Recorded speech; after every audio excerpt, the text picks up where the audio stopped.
Hello mga karasta, welcome back to my channel. So today, food trip tayo, kakain tayo kasi birthday ng anak ko sa Pinas.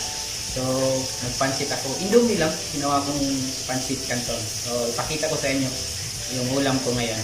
So yan pala yung ulam ko ngayon, yung pansit. Tapos nagprito din ako ng isda. Tapos yung tinulang manok na sobra ko kanina tanghali sa baon. Kaya iniwanan ko ng dalawang slice. Kaya tara, kain tayo mga karasta. Ano pala mga karasta,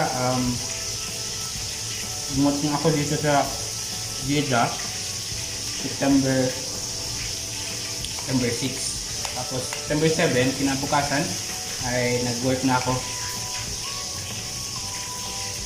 Kaya buhay OFW nga tayo ngayon.